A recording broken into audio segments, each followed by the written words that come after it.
Day 2 of the first 3-day mandatory minicamp in the Pete Carroll era is in the books, with energy high and competition the theme here at Raiders HQ. Yeah, competition's always the theme with Pete Carroll on both sides of the ball. Today, defense taking the podium. Now, while this wasn't a unit that necessarily had to start completely from scratch, they came pretty darn close. Yeah, while Patrick Graham is back as defensive coordinator for the 4th straight season, he lost nearly half of his defensive starters over the offseason.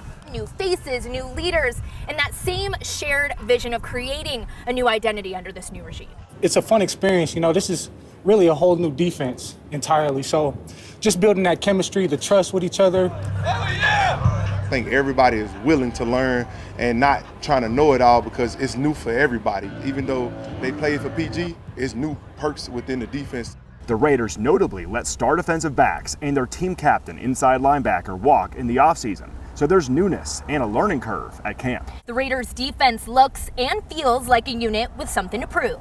What's the sense of urgency like right now in minicamp just to get this defense figured out? I think we're doing a good job. We got great coaches. You know, they break it down for us. We meet together. PG do a good job of putting everybody in position to make plays.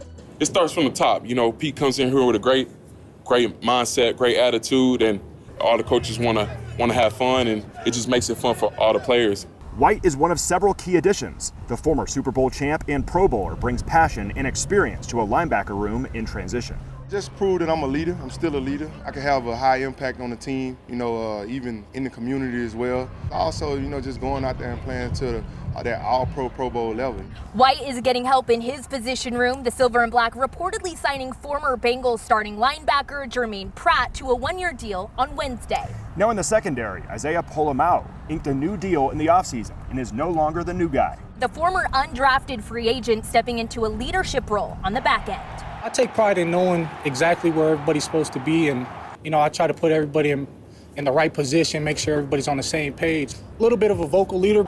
Coming off a career year, defensive tackle Adam Butler hit the open market in March and ended up cashing in on a 3-year deal to stay in Las Vegas. What have you grown to love about the Raiders in this city? I like the toughness of this organization. You know, this has always been like just that old school, tough organization, and I really like that style of football. And for 3rd-year edge rusher Tyrie Wilson, early signs point to growth for the former 7th overall pick with more confidence and quicker reads off the edge. You draft somebody, you know, how you expect them to come out and perform right away.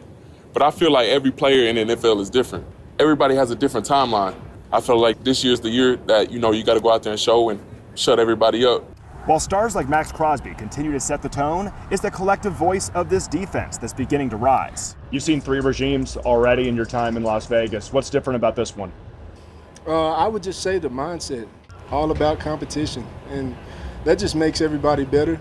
Full attendance here at minicamp, but there is one crucial piece missing. That's Christian Wilkins. He broke his foot last season, received surgery in the offseason, but it's been a complicated recovery. Yeah, maybe the most key full participant here at minicamp is Malcolm Kuntz, because the defensive end has been fighting back from a torn ACL the last 9 months, and he is looking spry. And Day 2 of minicamp ended with a highlight. Max Crosby pick 6 off a throw from Geno Smith. So Day 2 ends with a lot of fun and a lot of hyped up guys. We'll be right back here tomorrow as camp wraps up for good. About to be the NFL break. Nick, Taylor, Channel 13 Sports.